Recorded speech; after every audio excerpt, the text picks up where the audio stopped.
Selamat datang pemirsa ke dalam acara pembacaan dan renungan kita pada hari ini. Renungan kita masih diambil dari buku Pandanglah pada Yesus, sebuah buku yang ditulis oleh seorang profesor teologi yang bernama George R. Knight. Hari ini kita akan kembali melihat, memandang kepada Yesus dalam setiap peristiwa kehidupan kita. Sahabatku, kita telah masuk di halaman yang ke-40 dalam judul Tahun-tahun yang Hening. Masih membahas tentang Kristus. Kita akan melihat tahun-tahun yang hening dalam kehidupannya dan apa maknanya dalam kehidupan kita masing-masing. Sebelum kita mulai untuk membaca, kembali saya undang pemirsa di rumah, undanglah keluarga sahabat Anda terutama di dalam ibadah pagi dan petang. Ajak mereka juga untuk menonton setiap siaran dari HCBN. Nah, hari ini kita akan membaca ayat inti kita yang terdapat di dalam buku Lukas, dalam Lukas 2 ayatnya yang ke-40. Di sana dikatakan, anak itu bertambah besar dan menjadi kuat, penuh hikmat dan kasih karunia Tuhan ada padanya. Sahabatku, inilah sebuah kalimat yang dituliskan mengenai Yesus. Hanya itu yang kita tahu dari masa kecil Yesus. Sebuah ayat yang sangat singkat tapi sangat dalam. Kita baca tadi, anak itu, Yesus bertambah besar. Tentu setiap anak akan tambah lama tambah besar. Dan dia menjadi kuat, dikatakan penuh hikmat dan kasih karunia Tuhan ada padanya. Bayangkan satu hal ini. Kalau misalkan ada sebuah kalimat yang harus disebutkan orang lain mengenai kita, atau yang akan disebutkan oleh Tuhan, para malaikat tentang kita, kira-kira apa yang dia akan sebutkan? Apakah kita juga disebutkan sebagai seseorang yang penuh hikmat di dalam kehidupan? Seseorang yang bertambah kuat, yang dikasihi oleh Tuhan. Kasih karunia Tuhan ada pada kita. Atau kita digambarkan sebagai seseorang yang pemarah, seseorang yang pendendam, seseorang yang bicaranya kasar, seseorang yang suka melakukan hal-hal yang tidak baik. Kalau satu kalimat dipakai untuk menggambarkan diri kita, kira-kira apa yang akan disebutkan oleh teman-teman kita, oleh keluarga kita tentang kita? Pikirkan baik-baik. Mari kita baca dalam pembacaan renungan kita. Kita akan maju ke depan dalam 12 tahun berikutnya dalam kehidupan Yesus. Di ayat yang ke-39 menceritakan Yesus muda yang kembali dari Mesir setelah menetap tidak lama. Jadi Yesus kecil, dia kembali ke Nazaret setelah dia berada di Mesir. Kita tahu kisahnya, di saat Yesus masih bayi, Raja Herodes mencoba untuk membunuh setiap bayi. Dan malaikat datang kepada Yusuf dan Maria, kepada Yusuf, dan mengajak Yusuf untuk melarikan diri, mencari tempat agar anaknya masih bisa hidup. Mereka pergi ke Mesir. Dan dalam tahun-tahun berikutnya, setelah Herodes telah meninggal, mereka kembali lagi ke Nazaret, ke tempat yang lain di Nazaret. Nah, di ayat 41 menceritakan Yesus pada usia 12 tahun yang pergi ke Yerusalem untuk bar mitzvahnya. Ayat hari ini memberi kita ringkasan sepenuhnya tentang pengetahuan Alkitabiah mengenai tahun-tahun di antaranya. Kemudian ayat 41 sampai 51 menggambarkan perjalanannya ke Yerusalem. Ditutup dengan pengamatan bahwa dia kembali bersama orang tuanya ke Nazaret dan tetap hidup dalam asuhan mereka di ayat yang ke-51. Jadi kita tahu kisahnya. Saat Yesus berada di Yerusalem di umur yang ke-12, mungkin seringkali Anda pernah dengar, dia pergi ke bait suci. Dan kita tahu di saat karena rombongannya begitu ramai, Yusuf dan Maria bersama dengan sahabat-sahabat mereka telah berjalan pulang. Mereka pikir Yesus sedang bersama dengan saudara-saudaranya, teman-teman mereka juga dalam perjalanan pulang. Tapi saat mereka singgah ke sebuah tempat hendak bermalam, mereka mencari Yesus, tapi tidak bisa menemukannya.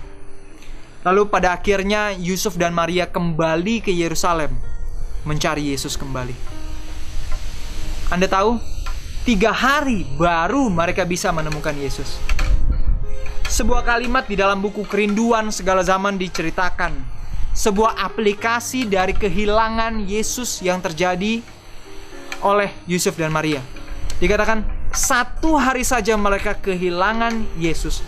Mereka harus mencarinya 3 hari baru mereka bisa menemukannya. Pelajaran yang pertama yang bisa kita ambil adalah seringkali kita merasa, ya saya hanya kehilangan Yesus 1 hari. Saya hanya melakukan tindakan ini hanya untuk 1 kali saja. Mungkin kita berpikir, ya saya melakukan hal ini, perbuatan yang tidak baik di mata Tuhan hanya 1 kali ini saja.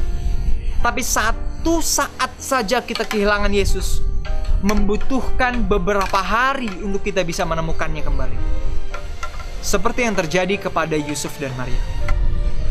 Dan hal yang menarik adalah di saat Yusuf dan Maria menemukan Yesus di bait suci, Yesus mengatakan, "Mengapa engkau mencari aku? Bukankah seharusnya aku berada di rumah Bapakku?"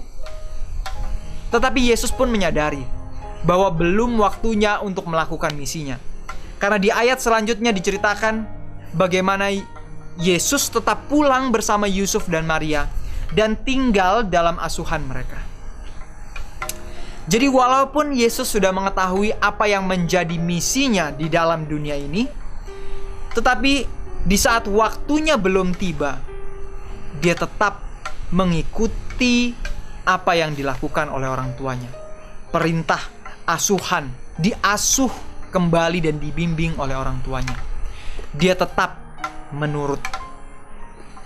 Selanjutnya dikatakan di dalam ayat yang ke-52 menambahkan bagaimana Yesus semakin besar, bertambah hikmatnya, makin dikasihi Tuhan dan manusia.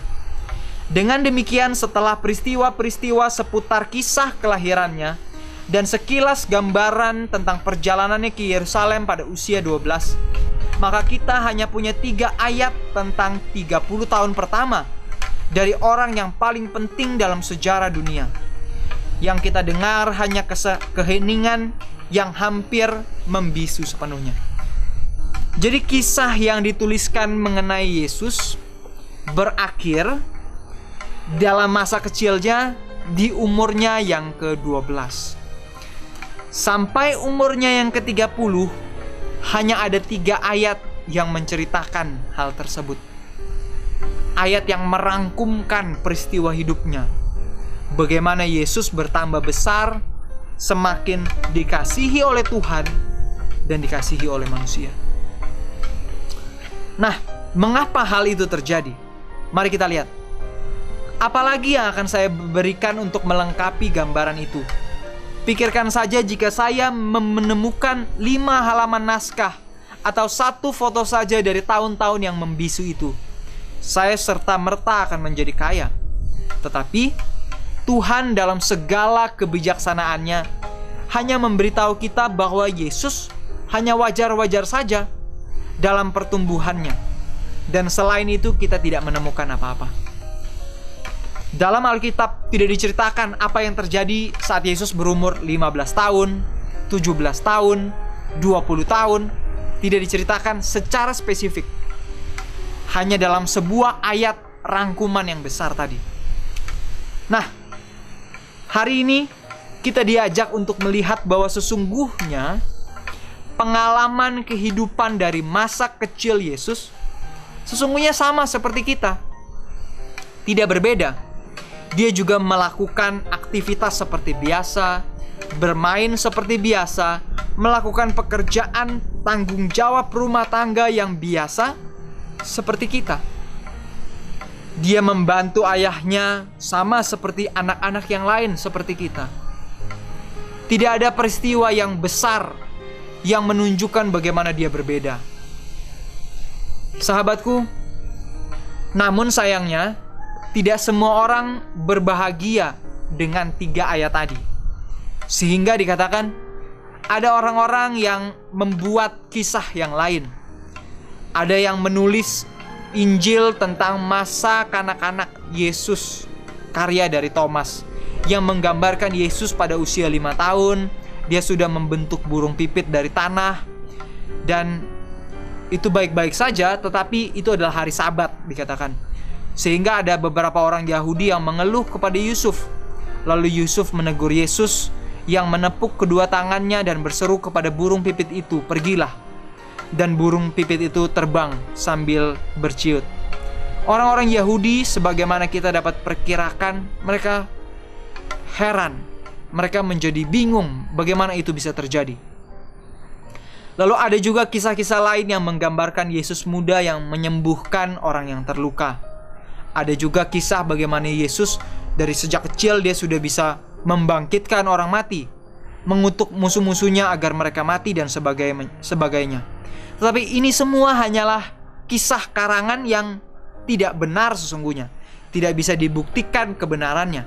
Berbeda dengan kisah-kisah Alkitab yang lain. Pandangan-pandangan sekilas ke dalam tahun-tahun perkembangannya sangat populer selama beberapa abad. Begitu populer sehingga kisah tentang burung pipit tanah liat itu masuk juga dituliskan dalam kitab lain, di dalam kitab Al-Quran.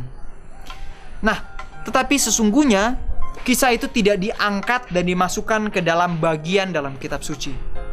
Berbeda dengan kisah yang lain. Kalau Anda perhatikan, kalau begitu kenapa dalam buku Matius ada kisah tentang Yesus? Kenapa?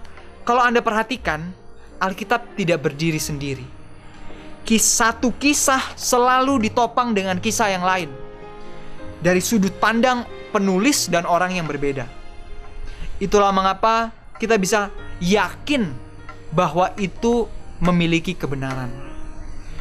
Ditulis oleh orang yang berbeda, tapi mereka seolah-olah melihat pengalaman yang sama, memiliki esensi yang sama. Itulah mengapa banyak kitab-kitab karangan manusia lainnya tidak dimasukkan ke dalam Alkitab. Karena hal itu bukanlah disebut sebagai inspirasi dari Roh Kudus. Nah, pelajaran kita yang selanjutnya pada hari ini kita melihat adanya orang-orang yang tidak puas dengan 3 ayat tadi. Bagaimana Yesus kecil, dia tumbuh sama seperti manusia biasa, seperti Anda dan saya. Dengan pengalaman kehidupan yang sama, dengan tanggung jawab yang sama yang dia lakukan, pelajaran yang dia pelajari dari orang tuanya. Dia belajar menjadi tukang kayu, dia belajar membantu ayahnya, membantu ibunya. Dan kita tahu bagaimana kehidupannya. Satu ayat yang simpel tadi menceritakan dia dikasihi oleh Tuhan dan juga oleh manusia. Sahabatku, hari ini kita melihat betapa besarnya perbedaan yang kita temukan dalam Injil-Injil yang diilhami, yang menghadirkan Yesus sebagai seseorang yang mengalami pengalaman yang sama seperti kita. Bukan seorang anak yang berbeda, yang spesial sejak dia masih bayi. Dia menjadi manusia yang sama seperti Anda dan saya. Dia bukannya dari kecil sudah bisa membangkitkan orang mati, menyembuhkan orang sakit. Kalau begitu biar saja dia berada di rumah sakit, biar setiap orang bisa dia sembuhkan. Tapi dia tidak seperti itu. Dia mengalami pengalaman hidup yang sama seperti Anda dan saya sejak masa kecilnya. Sahabatku, Yesus sejak kecilnya dia taat kepada orang tuanya dan bertumbuh secara mental, fisik, spiritual, sosial, dan dia fasih dalam tutur kata di saat dia tinggal di Nazaret dan bekerja bersama dengan Yusuf di tempat kerjanya sebagai tukang kayu. Dia sepenuhnya seperti kita. Dia menjalani kehidupan, beban yang berat yang kita rasakan dalam kehidupan ini, dia pun rasakan. Dia bukan tinggal di keluarga yang kaya raya, yang mewah. Dia hidup sederhana bersama dengan keluarganya. Dia pun ikut membantu orang tuanya. Mungkin di zaman sekarang ini semakin sedikit anak-anak yang mau membantu orang tuanya dalam pekerjaannya. Tetapi Yesus tidak seperti itu. Dalam kehidupannya, dia sejak kecil bukan hanya sekedar main, pergi keluar, tapi dia pun ikut membantu orang tuanya. Dia senang membaca firman Tuhan. Dia dididik oleh ibunya dalam berbagai pelajaran-pelajaran kehidupan.